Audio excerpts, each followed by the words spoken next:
여호와의 유월절 찬양 부름으로 우리 9월 셋째 주일 하나님께 올려드리겠습니다.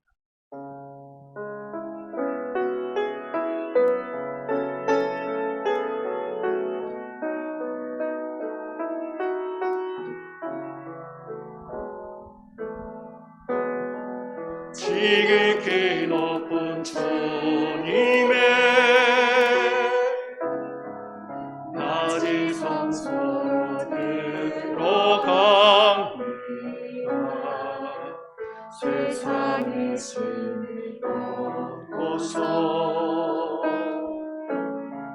지고자 앞에 엎드리는 주를 향한 사랑과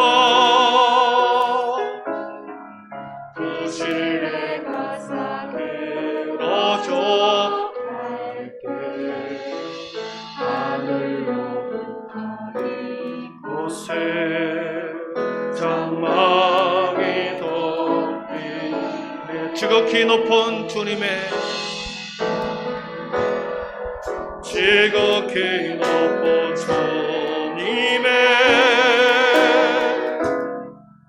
낮은 성소로 들어갑니다.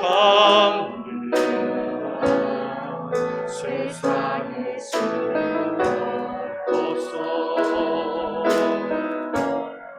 지고자 앞에 엎드리니 내 주를 향한 사랑과 그 신의 가사를 꺼져 하늘로 이곳에 장막이 덮이네.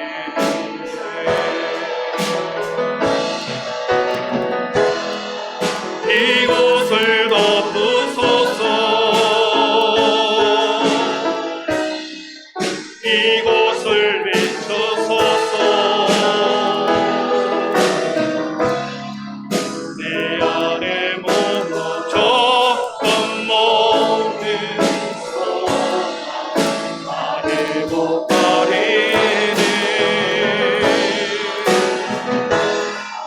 이곳을 지나소서.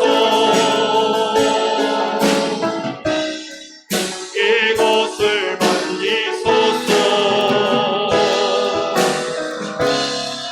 내 안에 죽어가는 모든 내게 다 살아가리. 이곳을 덮으소서. 이곳을 덮으소서.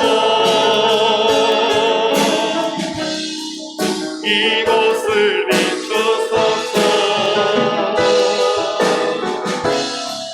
내 안에 무너졌던 모든 영혼 다 회복하리니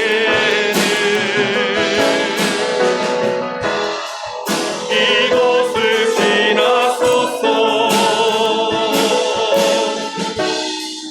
이곳을 만지소서. 내 안에 죽어가는 모든 내들 다 살아나리라.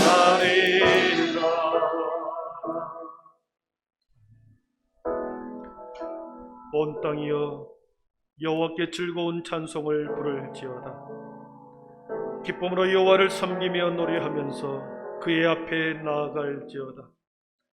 감사함으로 그의 문에 들어가며 찬송함으로 그의 궁정에 들어가서 그에게 감사하며 그의 이름을 송축할지어다. 아멘. 감사의 제사를 받으시는 성부 하나님 아버지, 온 땅과 만물들과 주의 손으로 지으신 주의 백성들의 찬송과 경배와 영광을 받으시옵소서. 추석 명절을 맞이하여 흩어졌던 가족들이 함께 모이고 기쁨으로 노래하며 하나님 앞에 나아갑니다. 너는 행복한 사람이로다 고백한 모세의 고백이 이 시간 우리 모두의 고백이 되게 하여 주시옵소서. 감사로 예배드리는 자들을 영화롭게 하시옵고 거룩한 옷으로 입혀 주시옵소서. 이 모든 말씀을 예수님의 이름으로 기원하오며, 하나님은 영이시니 예배하는 자가 영과 진리로 예배할지니라. 아멘. 다 함께 사도행전 오래 신앙이 하나인 것을 고백하겠습니다. 나는 전능하신 아버지 하나님, 천지의 창조주를 믿습니다. 나는 그의 유일하신 아들 우리 주 예수 그리스도를 믿습니다. 그는 성령으로 잉태되어 동정녀 마리아에게서 나시고 본디오 필라도에게 고난을 받아 십자가에 못 박혀 죽으시고 장사된 지 사흘 만에 죽은 자 가운데서 다시 살아나셨으며 하늘에 오르시어 전능하신 아버지 하나님 우편에 앉아 계시다가 거기로부터 살아있는 자와 죽은 자를 심판하려 오십니다. 나는 성령을 믿으며 거룩한 공교회와 성도의 교제와 죄를 용서받는 것과 몸의 부활과 영생을 믿습니다. 아멘. 우리 모두 자리에 앉으셔서 영광송 36장을 드리겠습니다.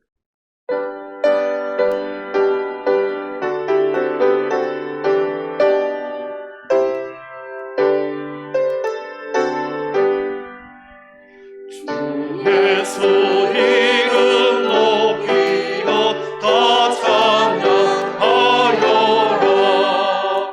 금멸류관을 들여서 만유의 주 찬양. 금멸류관을 들여서 만유의 주 예수 강한 고난 못 잊을 죄이라. 내 귀한 몸에 빠져서 만유의 주 찬양.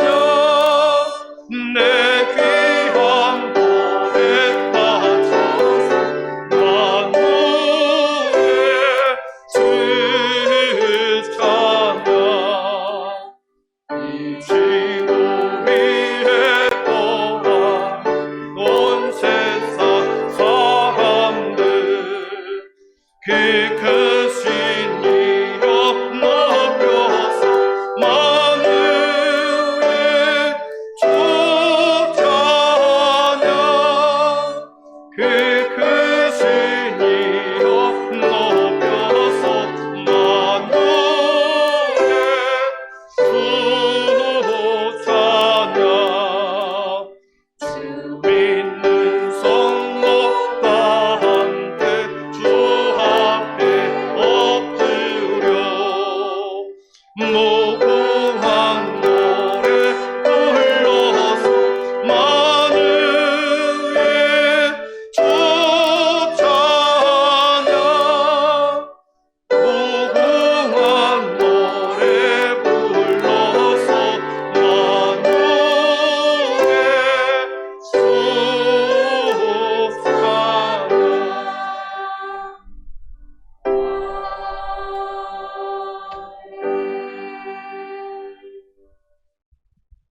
살아계셔서 역사하시는 전능하신 하나님, 지난 한 주간도 험한 세상에서 우리를 지켜주시고 거룩하고 복된 주일을 맞이하여 하나님께 예배 드리도록 인도하여 주시니 감사를 드립니다.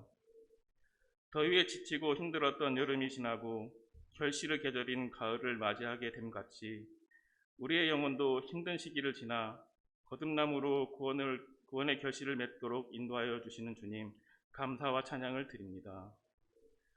오랜 기간 코로나19의 두려움으로 우리의 믿음이 약해지고 주님에 대한 사랑보다 질병에 대한 공포심에 사로잡혀 살아온 우리를 용서하여 주시옵소서. 주님, 코로나19를 경계하고 조심하되 질병에 대한 공포심을 이겨내고 오직 여호와 하나님만을 경외하는 삶을 살아갈 수 있도록 인도하여 주시옵소서. 사랑하는 주님, 며칠 앞으로 다가온 추석 명절을 통해서 가족과 형제자매, 이웃들과 하나님의 사랑을 나누고 관계가 회복되는 복된 시간 되게 하옵소서. 코로나 장기화로 부모, 자녀, 형제, 이웃 간에 멀어졌던 마음들을 따뜻한 사랑으로 관계가 회복되는 은혜의 시간 되게 하옵소서. 추석에 오고 가는 발걸음마다 주님 지켜주시고 모든 가정에 한가위 보름달처럼 풍성한 주님의 은혜가 넘치는 추석 명절이 되도록 인도하여 주시옵소서. 하나님 아버지, 이 나라와 민족을 위해 기도합니다. 코로나 팬데믹의 어려운 상황 속에서도 국민들과 유정자들을 붙들어 주셔서 세상의 위기만 보지 않고 그 너머 역사하시는 주님을 바라보게 하옵소서. 주님, 이 땅에 세우신 대통령과 유정자들에게 겸손하고 하나님을 두려워하는 마음을 주셔서 하나님의 공의와 정의로 이 땅을 다스리게 하옵소서. 교회를 위해 기도합니다. 주님, 주님이 주신 복음의 큰 빛을 세상 끝까지 비추게 하시고 많은 사람들이 주님을 영접할 수 있도록 인도하여 구원받게 하라고 주신 사명을 우리 교회가 감당할 수 있도록 성령님 인도하여 주시옵소서. 민족과 세계의 복음화를 위해 노력하는 한빛교회 성도들이 되게 하여 주시고 마지막 때에 주님께 칭찬받는 한빛교회 성도들 되게 하여 주시옵소서. 한빛교회를 사랑하는 주님, 삶의 문제를 가지고 주님 앞에 나온 성도들을 위해 기도합니다.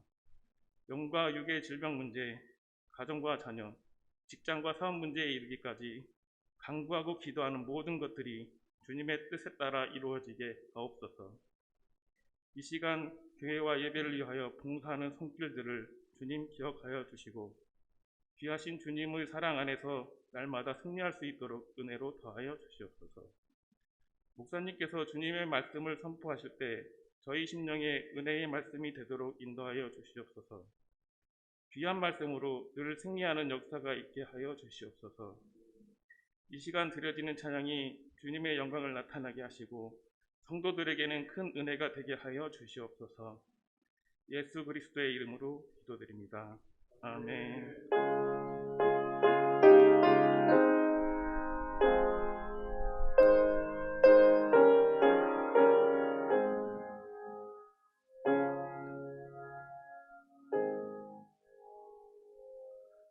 자기의 죄를 숨기는 자는 형통하지 못하나 죄를 자복하고 버리는 자는 불쌍히 여김을 받으리라. 아멘.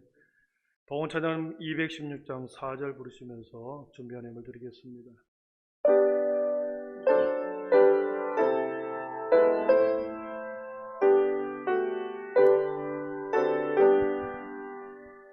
만나 지혜를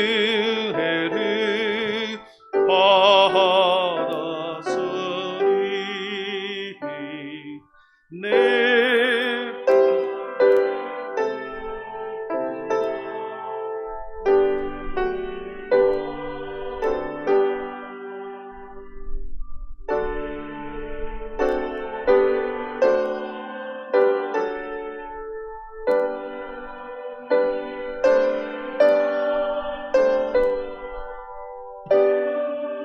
님만 위하여 널 사겠네.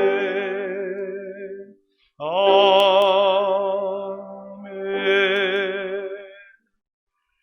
하나님 감사합니다. 하나님 참 고맙습니다.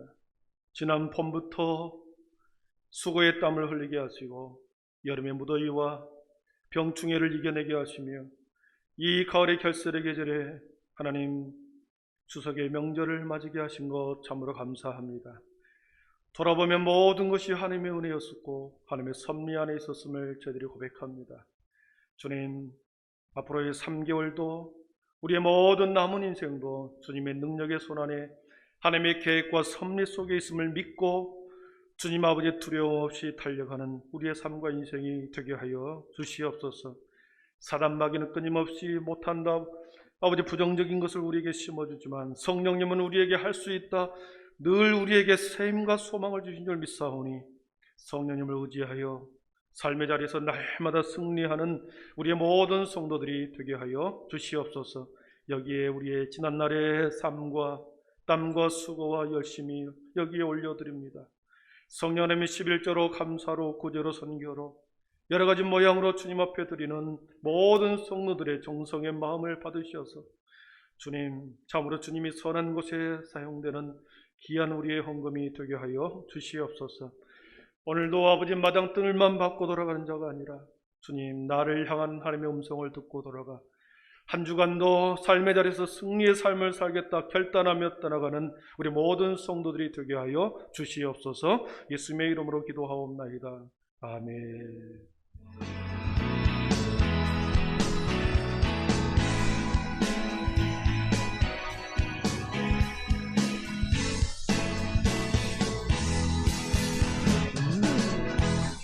할렐루야, 오늘은 주일입니다. 복된 예배 시간 되길 소망하며 오늘 각부 예배는 대면 예배와 비대면 영상 예배를 동시에 드립니다. 내일부터 추석 연휴가 시작됩니다. 오가는 길 안전하고 즐거운 연휴가 되길 소망하며 추석 연휴 기간 동안 새벽 예배는 개별적으로 기도하는 시간으로 드리고 연휴가 끝난 목요일부터 새벽 예배와 차량 운행은 정상적으로 진행하도록 하겠습니다. 추석 가정예배 순서지는 필경대 위에 비치되어 있습니다. 필요한 수량만큼 가져가셔서 사용하시면 되겠습니다.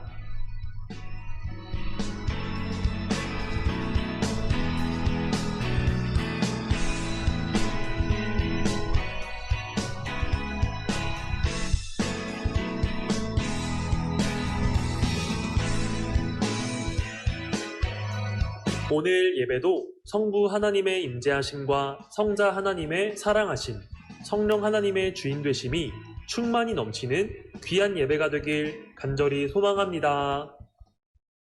오늘 우리에게 주신 하나님의 말씀은 고린도전서 8장 1절에서 13절입니다.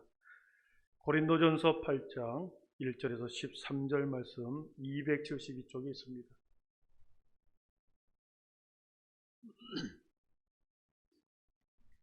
고린도전서 8장 1절에서 13절 말씀 제가 봉독해 올리겠습니다.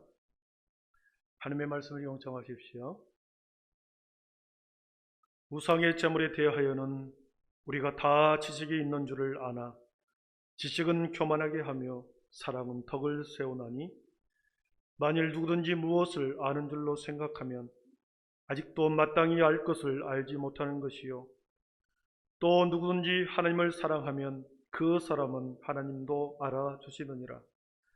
그러므로 우상의 제물을 먹는 일에 대하여는 우리가 우상은 세상에 아무것도 아니며 또한 하나님은 한 분밖에 없는 줄 아노라. 비록 하늘에나 땅에나 신이라 불리는 자가 있어 많은 신과 많은 주가 있으나 그러나 우리에게는 한 하나님 곧 아버지가 계시니 만물이 그에게서 났고 우리도 그를 위하여 있고 또한 한 주 예수 그리스도께서 계시니 만물이 그로 말미암고 우리도 그로 말미암아 있느니라.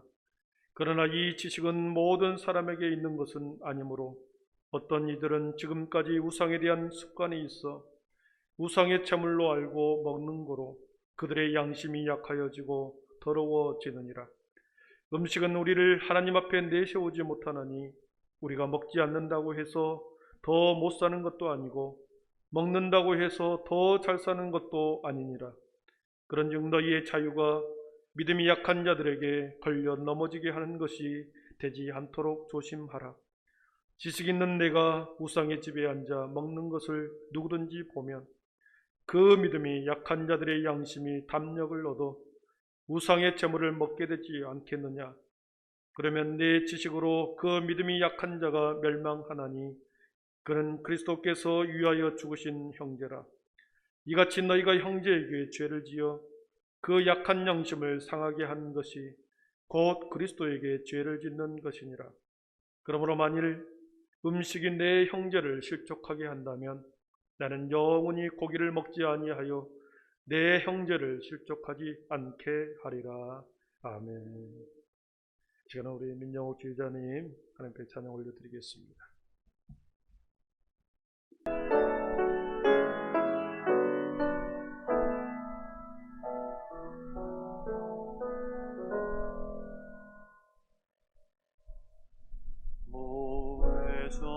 오래전부터 날 누르는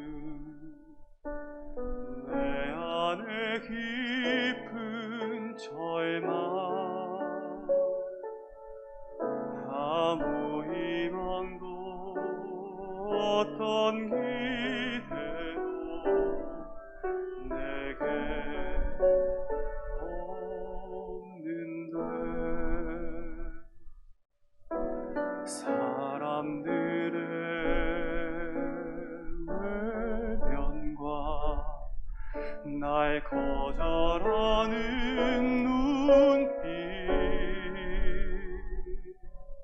아픈 상처로 짙은 어둠으로 깊이 빠져만 가는데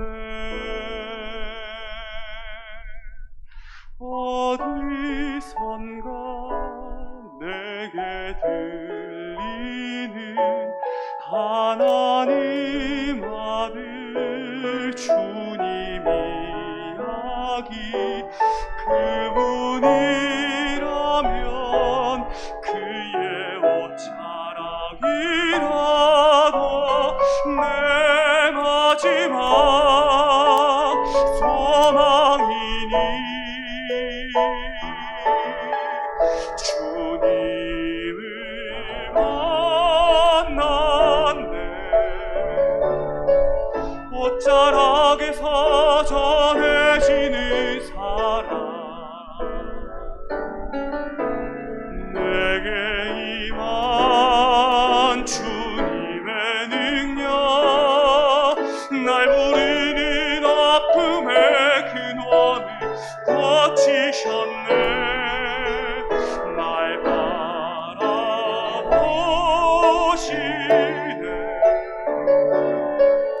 나의 연약함 주님은 아시네.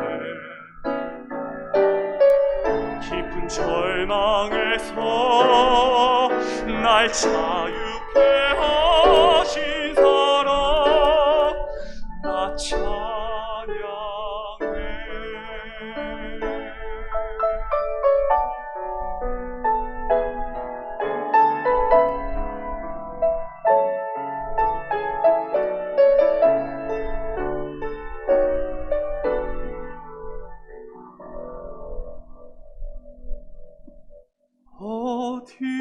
어디선가 내게 들리는 하나님 아들 주님 이야기,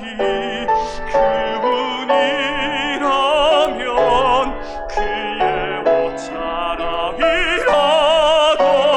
내 마지막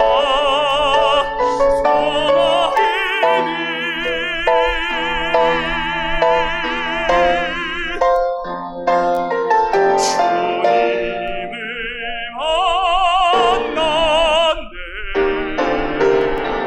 옷자락에서 정해지는 사랑, 내게 임한 주님의 능력, 날 누르는 아픔의 근원을 고치셨네. 날 바라보시네.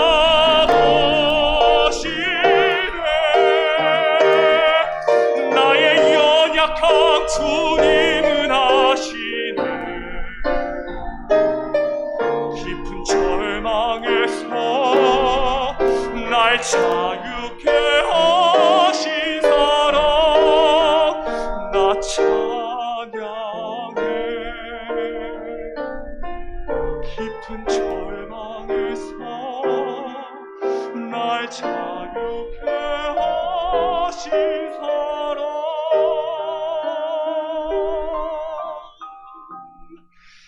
나 찬양해.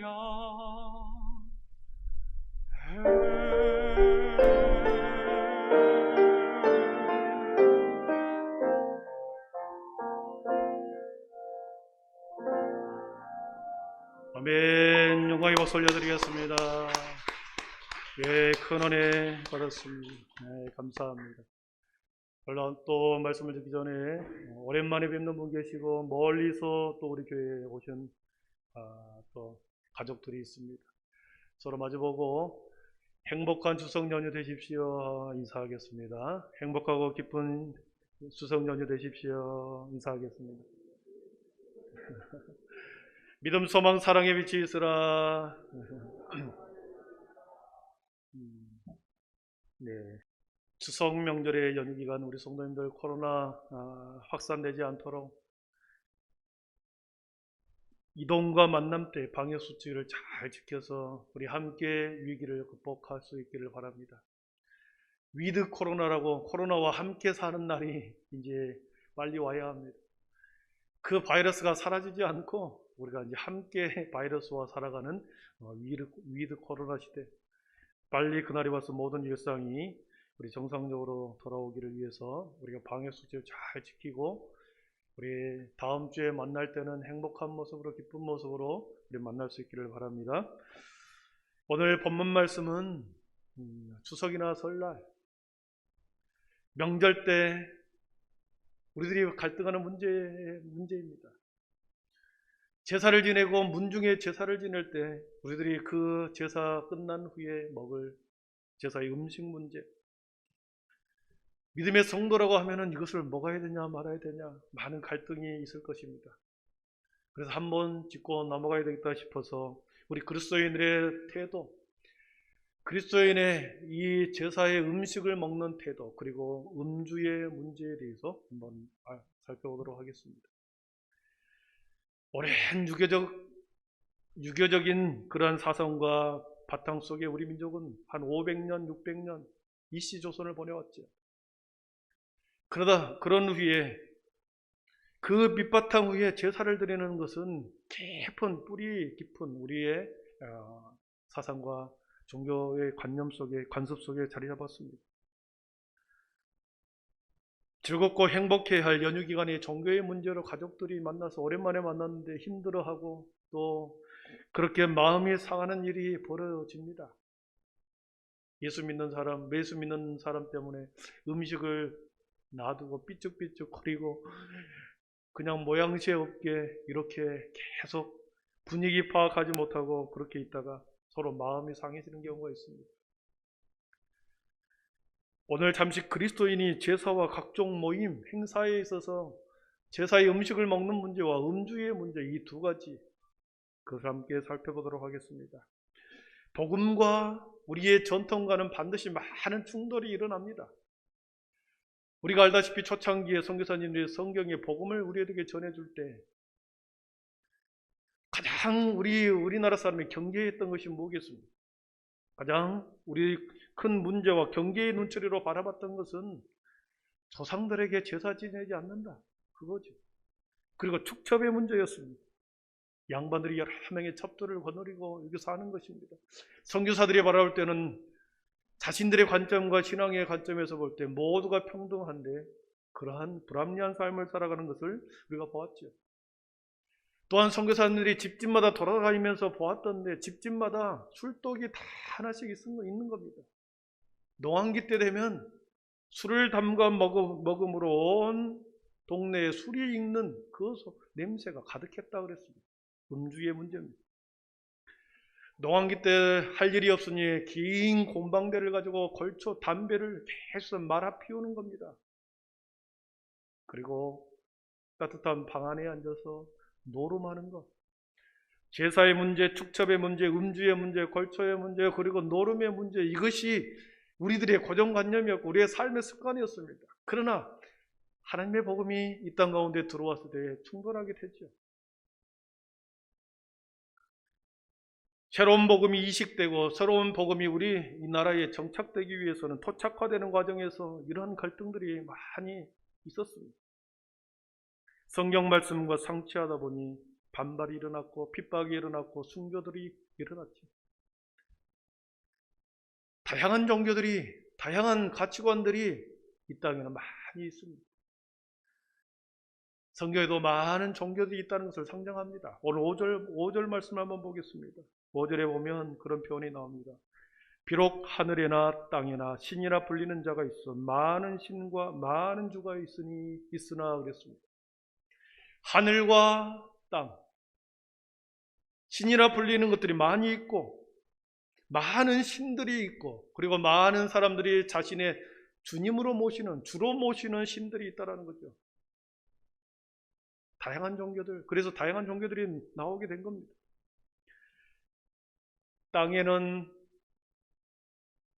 땅에서 자라나는, 살고 있는 수많은 동물들을, 우리 조상들은, 수많은 사람들은 동물들을 숭배했습니다. 동물들 속에 인간보다 더 힘이 센 동물들에게 정령이 있을 것이라 생각하고 곰이나 호랑이 그리고 심지어 소를 숭배하는 나라도 있고, 그리고 예굽이라고 하는 나라는 개구리와 이와 파리라고 하는 이런 미물들을 신으로 숭배했었습니다. 그래서 모세가 10가지 재앙을 내릴 때 개구리와 이와 파리의 재앙을 내렸죠. 그들이 믿고 있는 신이 하나님의 전능한 신과 비교해서 그 재앙을 내려 모든 것을 멸종시켰을 때 그들이 그 개구리, 파리, 이의 재앙을 통해서 하나님이 얼마나 위대하다는 것을 그들에게 보여주죠. 그들이 섬기고 있는 미물, 그것이 하나님과 비교해서 아무것도 아니라고 하는 것을 보여주는 재앙이었습니다. 이것을 토테미즘이라고 그러죠. 동물과 동물 속에 정령이 들어있다. 또한 우리나라 선조들이 많은 사람들은 돌이나 바위나 큰 나무나 산 속에 신이 있다고 생각했습니다. 해와 달과 그런 것에 숭배하는 애니미즘의 신앙이 있죠. 많은 사람들이 다양하게 자신의 주인으로 섬기는 이 종교가 많은 신들이 있었습니다. 오늘 말씀의 고린도전서에서 지중해 연안에도 그렇게 사람들이 살아가는 곳곳에서 신이라고 불리우는 많은 신들이 있었습니다. 우리가 알다시피 아프리카 오지에도 문명이 들어가지 않는 그곳에서도 토착신이 있는 것을 우리는 보지요. 아주 오래전 고대에서부터 최첨단의 시대를 살아가는 오늘날, 그리고 먼 우리 후손들이 살아갈 미래에도 많은 사람들이 자신의 주로 섬기는, 주님으로 섬기는 종교들이 많이 생겨날 것입니다.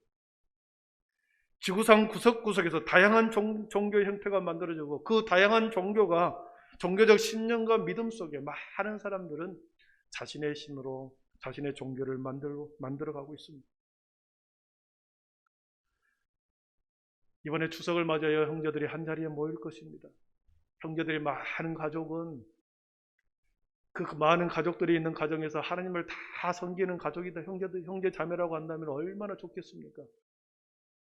그러나 가족이 많은 형제들 중에서 어떤 사람은 서로 다른 종교를 믿습니다. 다른 종교를 따라 살아가는 가족들이 있습니다. 어떤 가족들 중에서는 가족들의 다양한 종교 때문에 나를 믿지 나는 다른 신을 믿지 않는다 그러면서 무신론자들이 가족들이 있죠. 무신론자도 있고 다른 종교를 가진 사람, 다양한 종교를 가진 가족들이 있습니다. 가족 중에 또한 이단과 사이비에 빠진 사람도 있을 것입니다.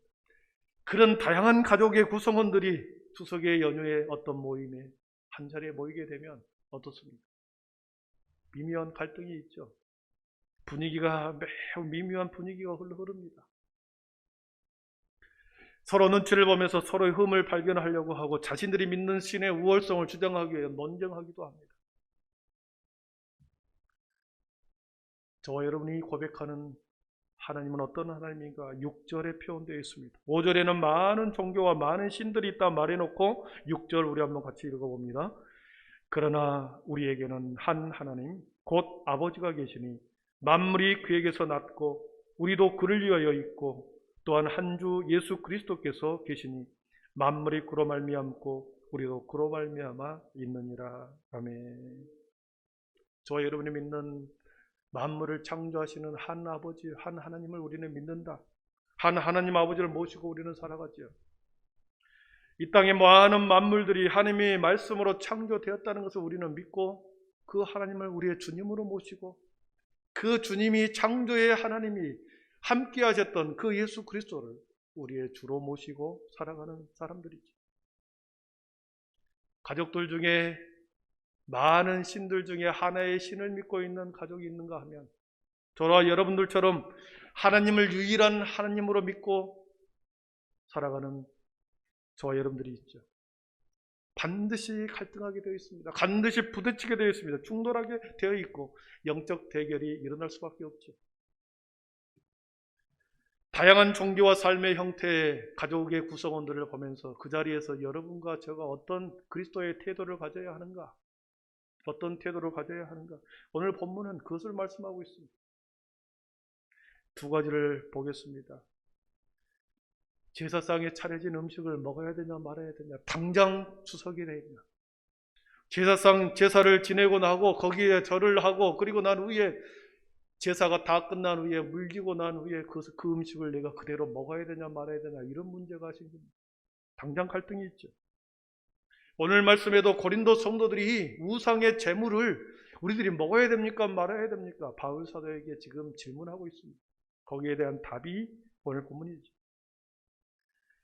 바울 사도는 원칙적으로 우상의 제물, 제사 음식은 먹어도 된다. 원칙이 그렇습니다. 먹고 마시는 것, 음식은 순전히 우리의 육체의 생명을 위한 것이지, 음식 안에, 먹고 마시는 음식 안에 어떤 신통한 능력이 있는 것이 아니다. 음식 자체에는 우리의 신앙에 아무런 영향을 미치지 못한다. 단지 우리의 생명을 유지하는 것에 필요한 것이 음식이다. 그래서 원칙상 모든 음식은 먹을 수 있다는 거죠. 왜냐하면 하나님이 만물을 창조하셨고 만물을 창조하시는 하나님이 우리들에게 다스리라 하고 생육하고 번성하라 하셨기 때문에 원칙적으로는 모든 하나님의 백성들은 이 세상의 모든 만물의 주인이 되는 거죠. 먹을 수 있습니다. 그런데 바울 사도는 외적인 것을 삼가하라고 말합니다. 어떨 때 음식을 삼가해야 되는지. 우리 9절 10절을 한번 보겠습니다. 9절 10절입니다. 같이 읽어봅니다. 그런즉 너희의 자유가 믿음이 약한 자들에게 걸려 넘어지게 하는 것이 되지 않도록 조심하라. 지식 있는 내가 우상의 집에 앉아 먹는 것을 누구든지 보면 그 믿음이 약한 자들의 양심이 담력을 얻어 우상의 제물을 먹게 되지 않겠느냐 그랬습니다.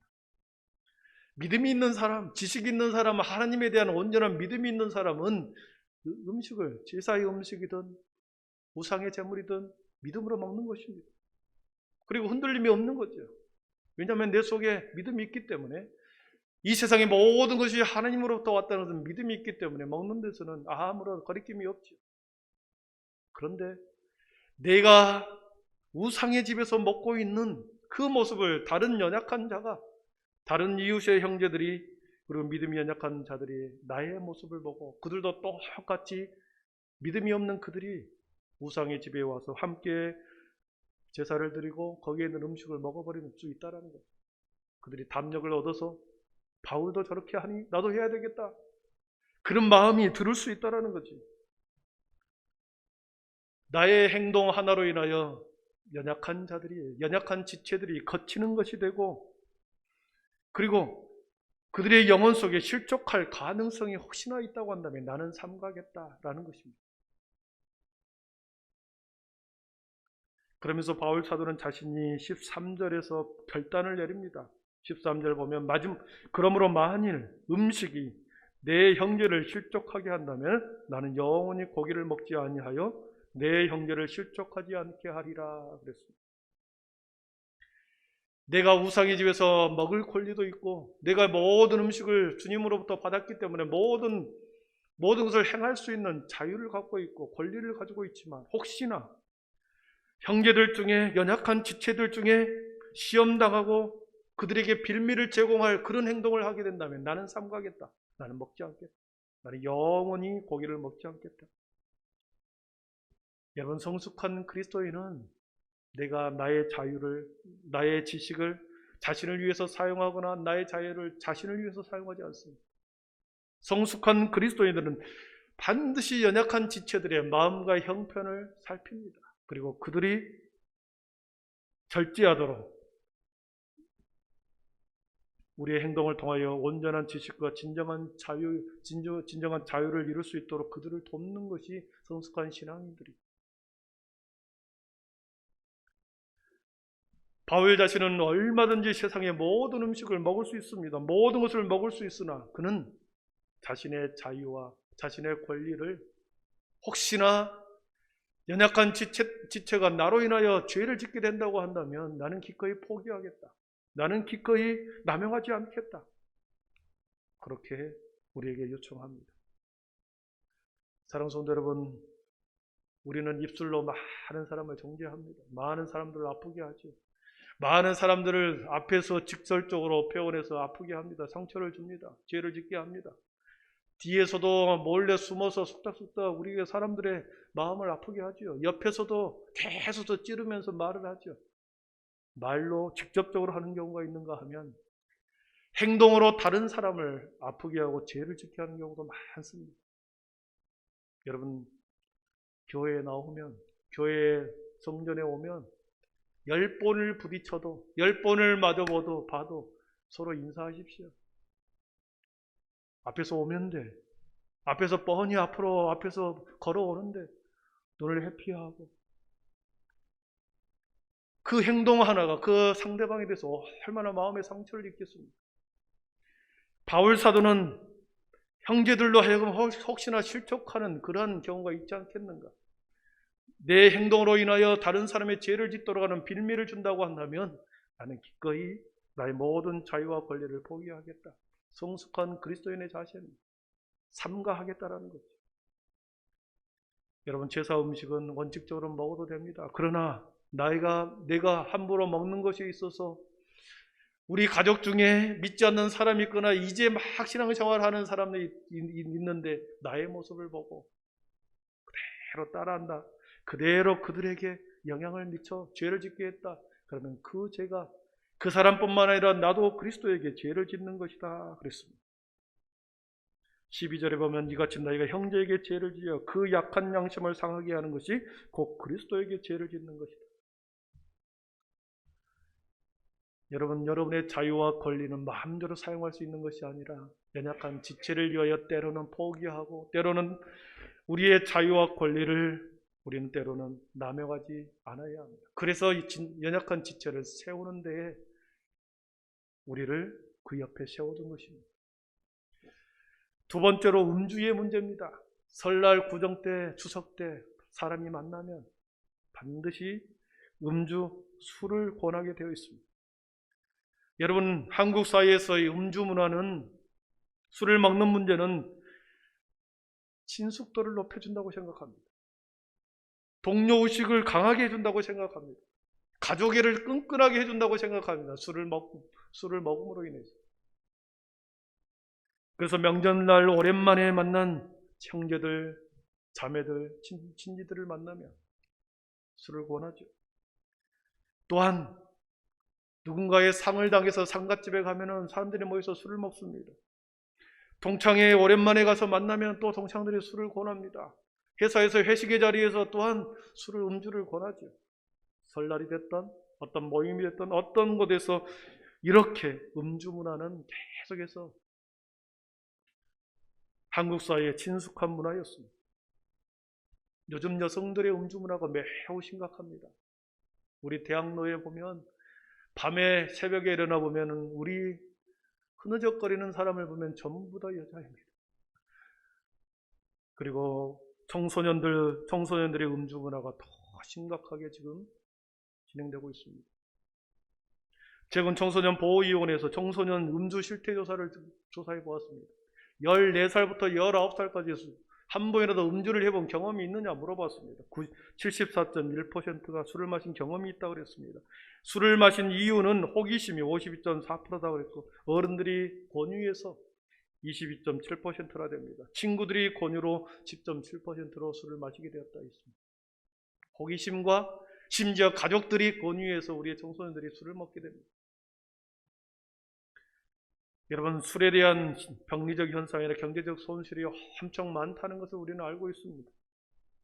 임신 중 술을 마시는 사람들을 제이콥스 박사가 이렇게 연구해 봤더니 IQ 70 이하의 전응아를 낳을 확률이 훨씬 많답니다. 안면 기형이 일어나고 저체중이 일어나고 심장 기형이 일어날 확률이 부모가 임신 중에 술을 먹었을 때 훨씬 태어날 확률이 많다는 것을 보고 있습니다. 다른 성들은 성경에는 술을 먹지 말라라고 하는 직접적인 규정이 없습니다. 그러나 술을 먹음으로 인해서 술로 인한 포도주로 인해서 술로 인해서 많은 역기능과 그래야 대한 죄악의 결과에 대해서는 성경에는 여러 군데 기록하고 있습니다. 에베소서 5장 18절에 보니까 술 취하지 말라 이는 방탕한 것이니 그랬습니다. 술 취하지 말라 이는 방탕한 것이니. 성경에는 술 취함으로 인하여 방탕함으로 인해서 죄를 엄청난 결과를 초래한 것에 대한 기록을 여러 군데 해놨습니다. 노아가 홍수가 끝난 후에 첫 번째 농사를 지었습니다. 엄청난 수확을 얻었습니다. 그리고 포도주를 담고 아들과 함께 술을 먹다가 너무나도 많은 술을 마셔버린 겁니다. 아버지가 옷을 다 벗는 것도 모르고 방에서 자는 모습을 둘째 아들이 보았습니다. 여러분, 부모가 그런 부끄러운 모습이 있다 그러면 몰래 그것을 허물을 덮어주고 가려줘야 되는데, 이 함이라고 하는 이 둘째 아들이 형 셈과 동생 야벳에게 말해서 고자질을 하여 부모가 창피를 당하는 일이 벌어졌습니다. 그로 인하여 함은 평생을 너의 형과 동생을 섬기는 자가 되어야 된다. 그러면서 뿔뿔이 흩어지게 만들어버렸습니다. 둘째로 롯이라고 하는 사람이 술에 취해서 딸들과 떳떳하지 못한 행동을 통해서, 그래서 모압과 암몬의 조상을 낳는 그런 근친상간의 죄를 저질러 버렸습니다. 술 때문에 그런 거지. 나발은 술을 즐기다가 하나님의 주님께 죽임을 당하는 그런 처참한 모습을 보여줍니다. 음주는 타협의 대상이 아닙니다. 사탄은 우리들이 방심하도록 계속해서 사탄은 우리들의 마음을 완화시키고 우리의 심리적 방어선을 계속해서 완화시킵니다. 사탄은 계속 완화시킵니다. 심리적으로 완화시키고 사회적 환경을 계속해서 음주 문화로 만들어갑니다. 거절하지 못하는 분위기로 만들어가는 사회를 사탄은 만들어갑니다. 여러분, 이번에 오랜만에 추석 때 형제와 친척들과 친구들을 만나게 될 겁니다. 회사 동료들도 동창들도 내가 교회 다니는 것을, 여러분이 신앙생활 하는 것을 알 것입니다. 여러분이 직분을 갖고 있다는 것도 혹시나 알지도 모르겠습니다. 장로로, 권사로, 안수사, 집사로, 집사의 직분을 갖고 있는 것을 가족들 중에도, 친구들 중에도, 회사 동료들도 알고 있을 것입니다. 그럴 때 알고 있음에도 불구하고 술을 추석이라고 권하고 동창회라고 권합니다. 여러분, 만약 권할 때 상황과 분위기에 맞춰서 거기에 거절을 못하고 여러분이 만약에 마시게 되었다, 거절하지 못하고 한 잔, 두 잔 받아 먹게 되었다, 그러면서 그 분위기를 화기애애하게 만들어줬다, 그리고서 헤어집니다. 친구들이, 가족들이 헤어지고 집으로 돌아가면서 차에서 뭐라고 생각하겠습니까? 너는 가짜다 그러죠. 너도 어쩔 수 없구나. 너는 가짜였구나. 낙인을 찍어버리는 겁니다. 그러나 보십시오. 처음부터 가족들에게, 친구들에게, 친구들의 모임에서, 초상집에서, 동창회에서, 회식집에서 술을 권할 때 처음에는 힘들어도 거절을 해보십시오. 끝까지 여러분 거절해 보십시오. 물론 그 분위기를 망친다고 생각할 것입니다. 분위기를 깨고 술맛이 떨어졌다, 교회 다니는 사람들을 비난할지도 모르겠습니다. 그래서 분위기를 애매하게 만들지도 모르겠습니다. 그러나 끝까지 그 분위기에 여러분이 동조하지 않고 음주를 하지 않고 여러분의 신앙과 믿음을 지켜낼 때, 그때의 분위기는 좀 흐트러졌어도 돌아가면서 친척들이 돌아가면서 당신은 진짜입니다. 내 동생은 진짜였구나. 내 형님은 진짜였구나. 이렇게 하지 않겠습니까? 그러면서 다음번에 만날 때는 전혀 권하지 않습니다. 경험상으로 그렇습니다. 다니엘서 1장에 보면 다니엘이 바벨론에 포로로 잡혀갔습니다. 포로로 잡혀간 자 중에서 젊고 똑똑하고 지혜 있는 자를 뽑아서 특별 훈련을 시킵니다. 특별 대우를 하고 특별 관리를 합니다. 그러면서 매일 아침 왕이 주는 진미와 포도주를 마시게 합니다. 그러나 다니엘은 그렇게 결단하죠. 뜻을 정하여 왕이 화사한 진미와 포도주는 나는 마시지 않으리라 결단합니다. 자기 목숨을 내놓고 한 결단이었어요. 그는 단호하게 결단하고 단호하게 결심합니다. 결정합니다. 목숨을 내놓는 결정이었습니다. 그러나 그것을 아는 순간에 그의 목숨은 파리 목숨이 될 것이나 그는 결단했습니다. 그는 어떻게 됩니까? 1장 8절에서 그렇게 다니엘이 뜻을 정하여 결정한 이후에 1장 9절에 보면 하나님께서는 그에게 긍휼과 은혜를 베푸셨더라 그랬습니다. 다니엘은 70년이라는 세월 동안 4명의 왕을 바벨론에서 왕을 모시면서 총리로 살았습니다. 여러분, 타협하지 않고 뜻을 정하여 자신의 믿음과 신앙을 지켜낼 때 다니엘에게 긍휼과 은혜를 베푸셨습니다.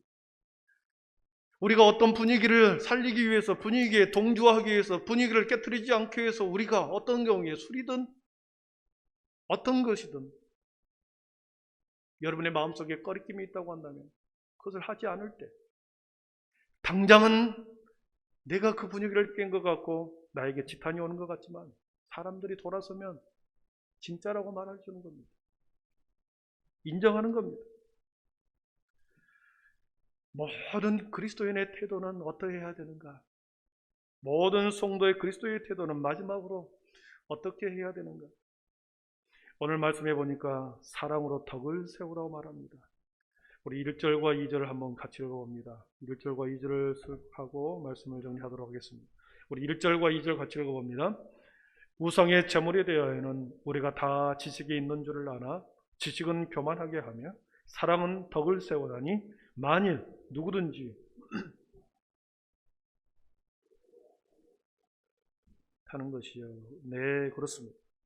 지식은 교만하게 하고 사랑은 덕을 세운다 그랬습니다. 여러분, 지식은 교만하게 한다 그랬습니다. 사랑이 없는 지식은 덕이 없는 교만일 뿐입니다. 사랑이 없는 지식을 가르치는 교사 선생님들은 예리한 비판력만 키우는 아이들로 자라게 합니다. 사랑을 가지고 아이들을 세상의 지식이든 무엇이든 어떤 지식을 가르칠 때, 사랑이 없이 가르칠 때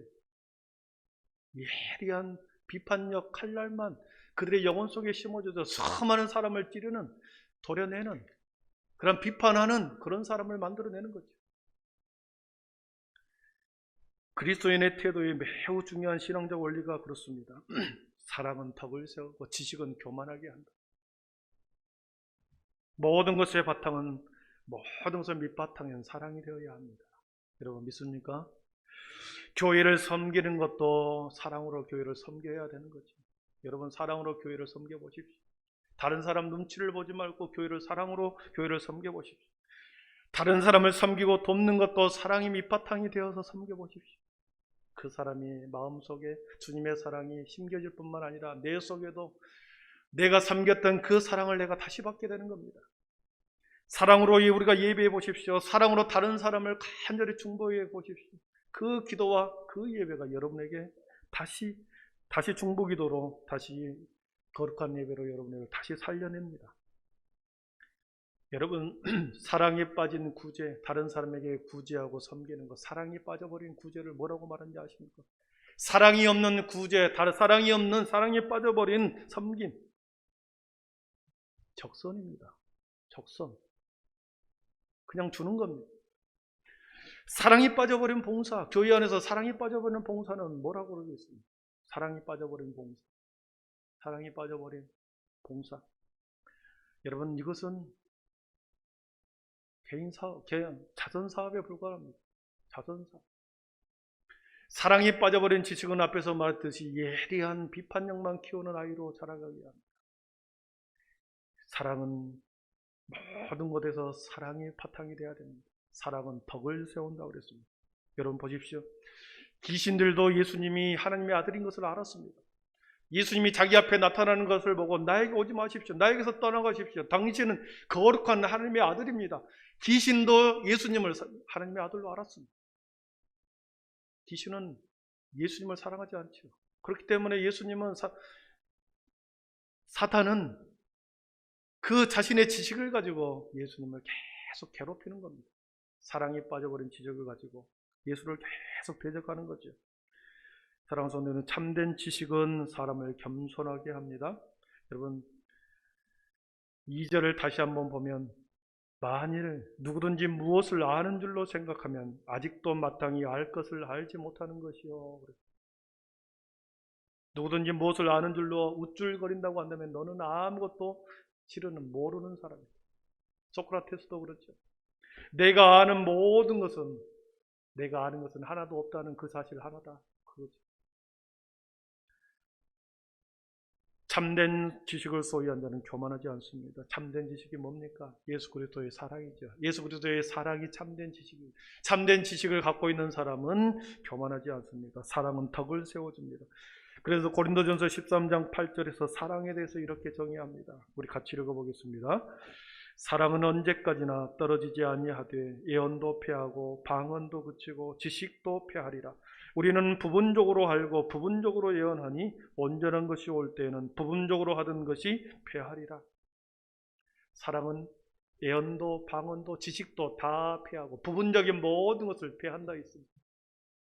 사랑은 덕을 세워주고 예수님을 닮게 합니다. 말씀을 정리합니다. 여러분, 이번 추석 연휴 기간에 행복한 추석이 되기 위해서는 어떻게 해야 될까요? 그리스도의 사랑으로, 우리 모두 주님의 사랑으로 모든 것을 감당할 수 있기를 바랍니다. 제사 음식을 만들 때에도, 제사를 드리고 난 후에 음식을 먹을 때에도, 믿지 않는 가족들을 대할 때에도, 친지들을 대할 때에도, 모든 것에서 여러분 사랑으로, 사랑의 마음으로, 예수님의 마음으로 함께 섬기실 수 있기를 바랍니다.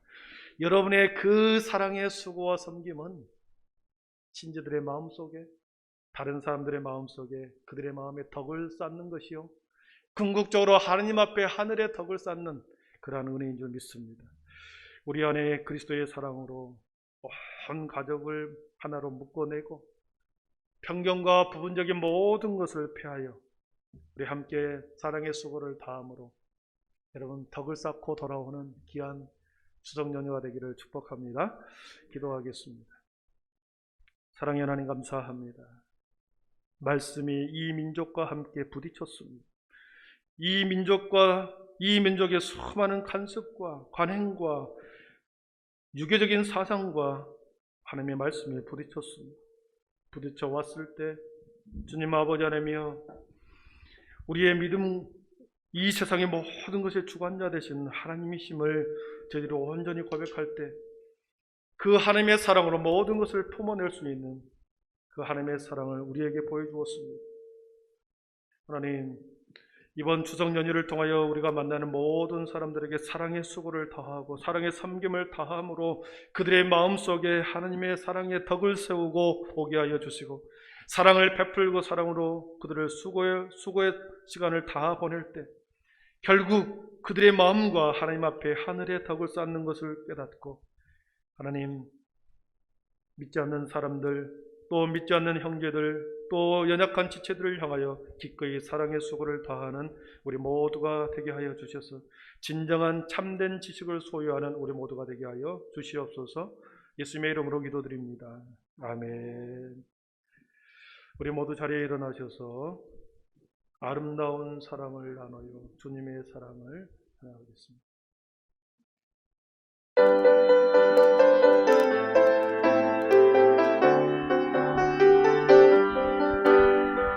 아름다운 사랑을 나눠요. 주님의 사랑을, 우리 모두 사랑을 나눠요. 마음의 기쁨이 넘치게 시원요. 온 세상에 주님 사랑 넘치도록 사랑해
예수 그리스도의 은혜와 하나님의 사랑과 성령의 충만하심의 은총, 이번 추석을 맞이하여 사랑을 심고 사랑으로 덕을 세움으로 믿음의 가정을 아버지 모든 주의 백성들이 하나님의 사랑의 수고를 다하여 믿음의 가정으로 세우겠다고 결심하며 다시 아버지의 삶의 현장으로 나아가고 믿음의 자리로 나아가는 그곳에 주님이 능력과 새 힘과 새 영을 부어주셔서 우리들에게 힘있게 하여 주셔서 아름다운 믿음의 가정을 잘 이끌어 나가고 또 만나고 헤어지는 모든 과정 속에 주님의 사랑이 온전히 심어지는 것을 눈으로 보게 하셔서 주님 진정한 하나님의 나라를 믿음의 가정 가운데 세우기를 원하는 모든 하나님의 가족들 머리 위에 지금으로부터 영원토록 함께 계시기를 간절히 축원하옵나이다.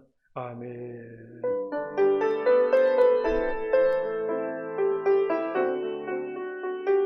사랑을 나눠요.